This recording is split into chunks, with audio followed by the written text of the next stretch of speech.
topik perpajakan apa yang akan kita bahas sehubungan dengan PR8 ini? Pada episode kali ini kita akan membahas sedikit lebih kompleks, yaitu tentang ketentuan pemberian layanan administrasi perpajakan tertentu dalam rangka pelaksanaan sistem inti administrasi. Sebenarnya SKF atau surat keterangan fiskal itu apa dan hubungannya dengan layanan perpajakan tertentu itu bagaimana?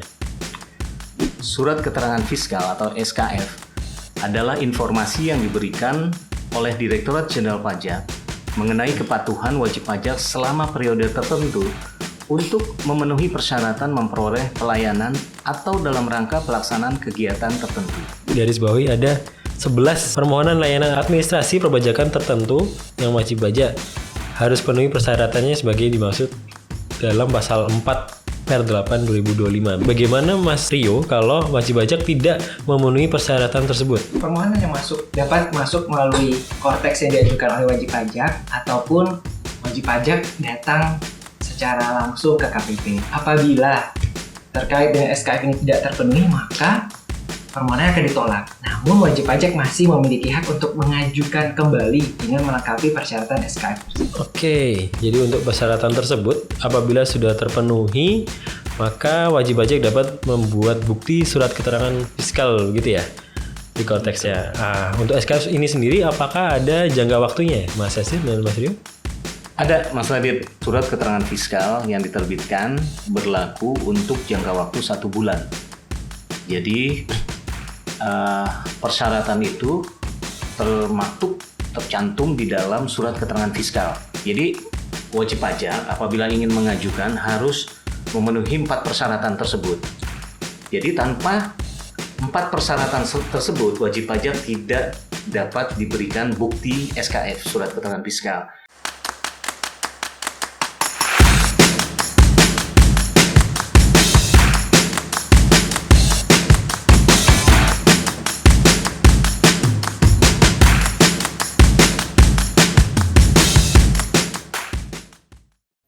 Assalamualaikum warahmatullahi wabarakatuh. Selamat pagi, salam sejahtera, shalom, Om Swastiastu, Namo Buddhaya, salam kebajikan kawan pajak semua. Kembali lagi di podcast Kata Lo Gue, podcast Kanwil JB Banten, tempat kawan pajak sharing, diskusi, dan curhat mengenai informasi dan isu-isu perpajakan terupdate ya. Kali ini nggak terasa untuk podcast Kata Lo Gue sendiri sudah masuk di episode yang ke-75. Bersama saya Raditya Utomo, penyuluh pajak di Kanwil DJB Banten yang akan menjadi host pada podcast Kata Lo Gue kali ini. Sebelum masuk ke materi, izinkan saya menyampaikan apresiasi kepada kawan pajak yang telah menyampaikan kewajiban pelaporan SPT tahunan, baik kawan pajak yang orang pribadi dan kawan pajak yang menjalankan badan usaha, karena di wilayah Banten sendiri, realisasi penerimaan pelaporan SPT tahunan sudah mencapai 90,7%. Terima kasih kawan pajak sekalian. Kepada kawan pajak yang belum melaporkan SP tahunan, yuk segera laporkan kewajiban kawan pajak sekalian.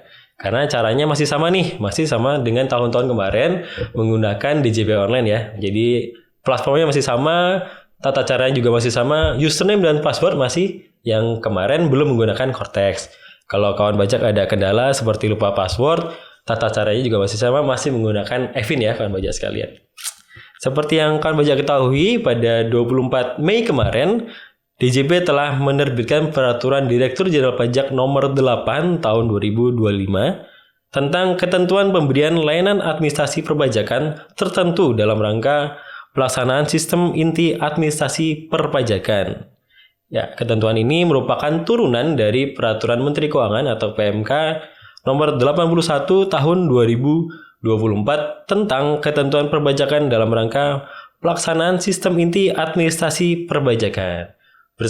Bersama saya telah hadir Mas Yasir Arafat, penyuluh pajak ahli muda, dan Mas Rio Robertus, penyuluh pajak ahli pertama dari KPP Pratama Pondok Aren, sebagai narasumber yang akan memberikan penjelasan persyaratan terkait permohonan layanan administrasi perpajakan seperti yang diatur dalam PR8 tahun 2025. Selamat pagi Mas Yasir dan Mas Rio. Bagaimana kabarnya? Luar biasa, Mas Radit. Luar biasa ya, puji Tuhan baik.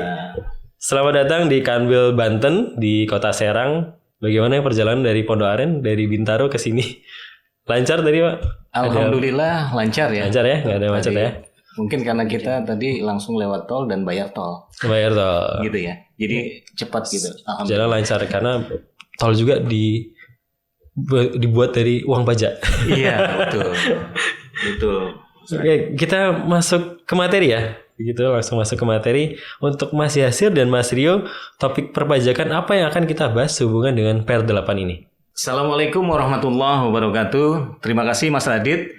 Perkenalkan, kawan pajak, saya Yasir dari KPP Pratama Pondok Aren dan rekan saya Rio dari Pondok Aren juga. Pada episode kali ini kita akan membahas sedikit lebih kompleks, yaitu tentang ketentuan pemberian layanan administrasi perpajakan tertentu dalam rangka pelaksanaan sistem inti administrasi yang diatur dalam Peraturan Direktur Jenderal Pajak nomor Per 8/PJ tahun 2025. Aturan ini diterbitkan dan mulai berlaku sejak tanggal 24 Mei 2025. Aturan ini adalah ketentuan turunan dari Peraturan Menteri Keuangan nomor 81 tahun 2024 yang tadi disampaikan oleh Mas Radit ya, Mas Radit. Betul, Mas Yasir. Menarik sekali ya kawan pajak ya. Per 8 tahun 2025 baru terbit di bulan Mei kemarin. Lalu apa kira-kira yang akan disampaikan oleh Mas Yasir dan Mas Rio berkaitan dengan ketentuan pemberian layanan administrasi perpajakan tertentu ya dalam rangka pelaksanaan sistem inti administrasi perpajakan. Ini korteks begitu ya maksudnya ya. Baik, terima kasih Mas Radit. Kami akan menyampaikan ketentuan pemberian layanan administrasi perpajakan, khususnya keterkaitan permohonan surat keterangan fiskal dengan permohonan layanan administrasi perpajakan tertentu dan permohonan surat keterangan bebas SKB. Karena begitu banyaknya layanan administrasi perpajakan dalam Peraturan Direktur Jenderal Pajak nomor Per 8 tahun 2025 ini dan keterbatasan waktu podcast kita, maka saya dengan Mas Rio hanya menyampaikan garis besarnya saja terkait persyaratan untuk mendapatkan layanan perpajakan tertentu. Mungkin Mas Radit di lain waktu dan kawan pajak, mungkin di lain waktu akan kita sambung dengan membahas tentang layanan administrasi perpajakan yang tercantum pada Per 8 tahun 2025 secara lebih rinci. Oke Mas Yasir, bisa jelaskan sedikit terkait pemberian layanan perpajakan tertentu tersebut? Mungkin kawan pajak ada yang belum familiar nih dengan yang tadi disebutkan Mas Yasir ya, terkait surat keterangan fiskal atau SKF gitu ya. Baik, tata cara pemberian surat keterangan fiskal yang sebelumnya diatur dengan Per nomor 3 tahun 2019, kemudian aturan tersebut diganti dengan Per 8 tahun 2025 ini. SKF ini diterbitkan apabila wajib pajak telah memenuhi persyaratan sebagaimana dimaksud pada pasal 4 Per 8 tahun 2025. Dalam aturan terbaru ini ada beberapa pokok perubahan. Antara lain, permohonan SKF dapat diajukan secara elektronik melalui portal wajib pajak, akun Korteks wajib pajak. Jadi permohonan ini dapat disampaikan secara elektronik melalui akun Korteks wajib pajak atau laman yang terintegrasi dengan sistem DJP. Kemudian permohonan ini dapat diajukan melalui manual atau pos dalam hal tidak terdapat secara elektronik, namun di persyaratannya diperketat. Kemudian yang kedua, ini di dalam ada penghapusan frasa wajib pajak berstatus cabang. Karena seperti kita ketahui di PMK 81 tahun 2024 bahwa wajib pajak itu sudah terpusat. Cabang itu hanya sebagai NITKU. Kemudian bukti SKF yang sudah dibuat, misalnya wajib pajak pada akun Korteks wajib pajak, dapat dikonfirmasi kebenaran bukti SKF-nya dengan cara ketika sudah mendapatkan SKF tersebut, dapat dipindai QR-nya. Oke. Jadi kode QR melalui cetakan SKF-nya. Jadi di cetakan SKF-nya itu ada kode QR. Jadi ketika sudah terbit begitu ya ada kode QR di situ. Seperti itu. Kemudian dapat juga menghubungi Kring Pajak di 1.500-200 untuk konfirmasi kebenaran bukti SKF ini. Kemudian bisa juga di KPP terdekat atau KPP terdaftar. Atau di kantor penyuluhan. Misalnya di daerah itu KP2KP. Terdekat atau KP2KP terdaftar. Kemudian juga bisa di laman atau aplikasi yang terintegrasi dengan sistem DJP. Kemudian yang terakhir, laman yang disediakan kementerian yang menaungi penyelenggara sertel atau badan yang menerbitkan sertel. Nah, itu bisa juga.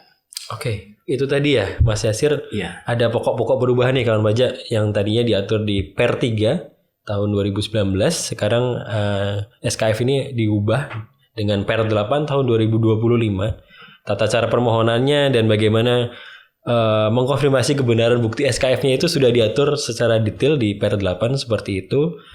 Tapi sebelum kita membahas lebih jauh lagi ya Mas Yasir ya, boleh dijelaskan terlebih dahulu nggak nih kira-kira sebetulnya SKF atau surat keterangan fiskal itu apa dan hubungannya dengan layanan perpajakan tertentu itu bagaimana? Mas Radit, seperti kita ketahui, surat keterangan fiskal atau SKF adalah informasi yang diberikan oleh Direktorat Jenderal Pajak mengenai kepatuhan wajib pajak selama periode tertentu untuk memenuhi persyaratan memperoleh pelayanan atau dalam rangka pelaksanaan kegiatan tertentu.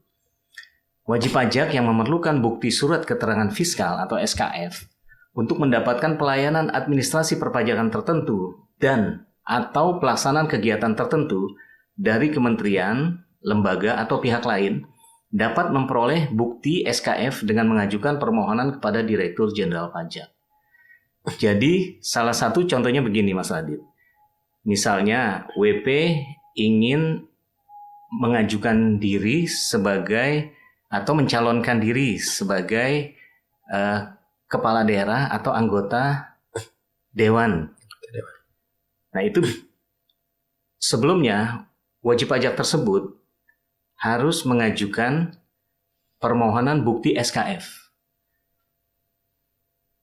Jadi disyaratkan untuk melampirkan hal itu sebagai salah satu persyaratan sesuai dengan apa yang dimaksud dalam pasal 4 Per 8 tahun 2025.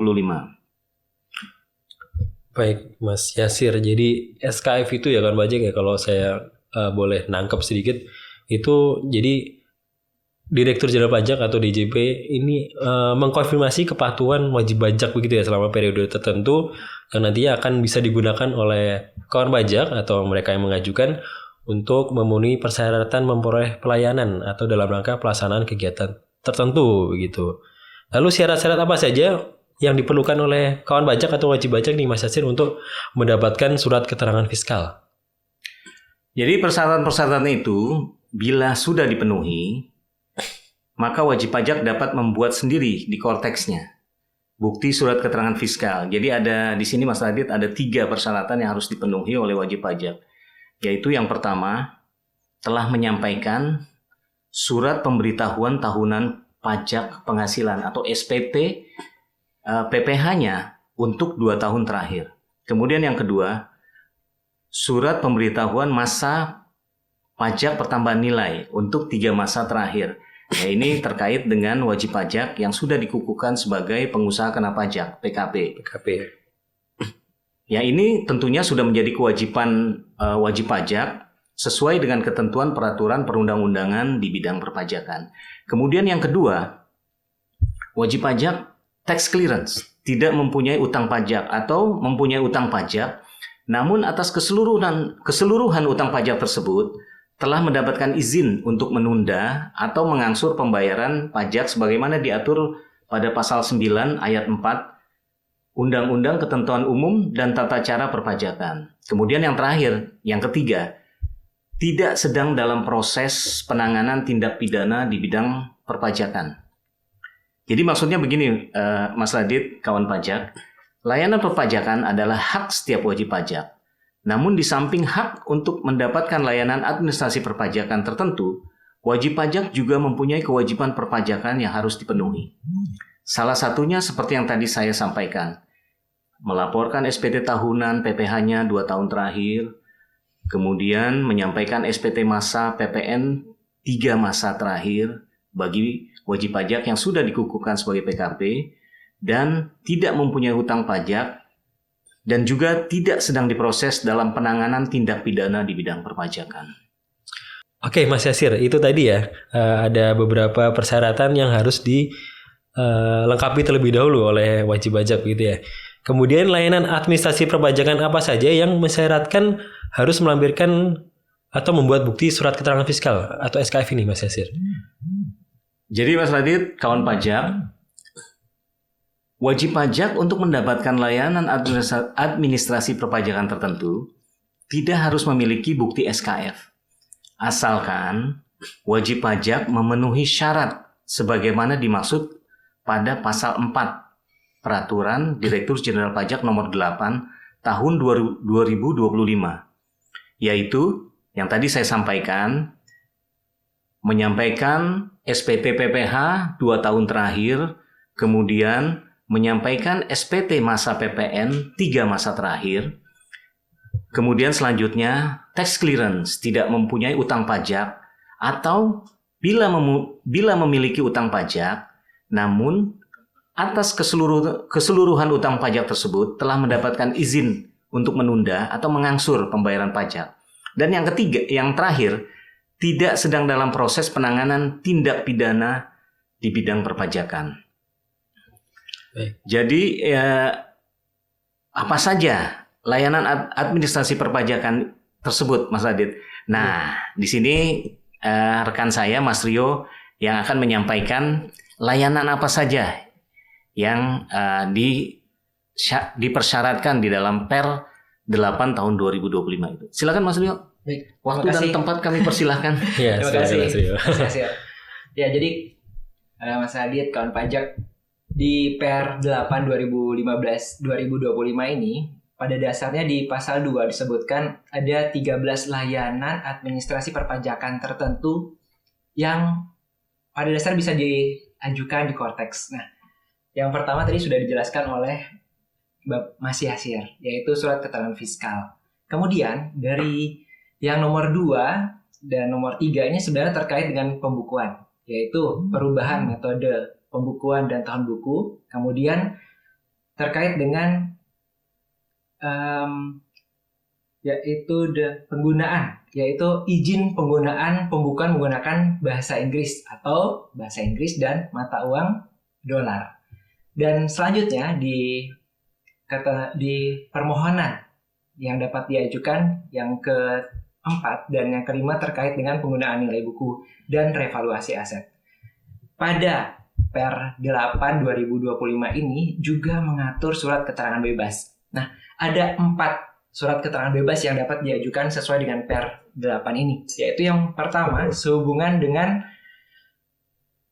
untuk pembebasan pemotongan dan atau pemungutan PPh yang dipotong oleh pihak lain. Ini diatur sebelumnya di Per 1 2011. Wajib pajak yang bisa mengajukan permohonan SKB pemotongan dan pemungutan PPh ini pada dasarnya yang dapat membuktikan bahwa tidak akan terutang pajak pada tahun yang bersangkutan. Misalkan mengalami kerugian fiskal, kemudian memiliki hak terkait dengan kompensasi kerugian fiskal, atau yang ketiga yaitu pembayaran pajaknya lebih besar daripada pajak yang akan terutang. Nah, itu SKB yang pertama. Kemudian SKB yang kedua berkaitan dengan PPh pasal 22 impor emas. SKB yang ketiga yaitu wajib pajak juga dapat mengajukan permohonan untuk terutama wajib pajak yaitu dana pensiun yang pendiriannya telah disahkan oleh Menteri Keuangan. Nah, objek pajaknya yang dapat diajukan PPh yaitu atas bunga deposito, tabungan, serta diskonto sertifikat Bank Indonesia. Nah, untuk SKB yang terakhir, pada dasarnya ini SKB yang paling tren di KPP Pondok Aren, yaitu untuk SKB pengalihan hak atas tanah dan atau bangunan. Selanjutnya, kalau dari yang sudah saya sampaikan ada 9 permohonan. Nah, masih ada 4 permohonan lainnya, yaitu yang berkaitan dengan validasi PHTB atau penelitian yang dilakukan terkait dengan penyetoran PPh pengalihan hak atas tanah dan atau bangunan. Nah, ini juga yang memerlukan SKF tadi yang sudah dijelaskan. Kemudian ada beberapa layanan lain, yaitu terkait dengan penerbitan surat keterangan pemanfaatan JKP dari luar daerah pabean. Pada dasarnya untuk impor barang kena pajak ke Indonesia tentulah itu dikenai PPN. Nah, ada impor yang tidak dikenai PPN, yaitu apabila impornya berkaitan dengan pemanfaatan JKP. Namun di sini diatur memang harus ada surat keterangan pemanfaatan JKP dari luar daerah pabean. Dan persyaratan permohonan juga memerlukan SKP berkaitan dengan pemenuhan kewajiban perpajakan bakal calon kepala daerah.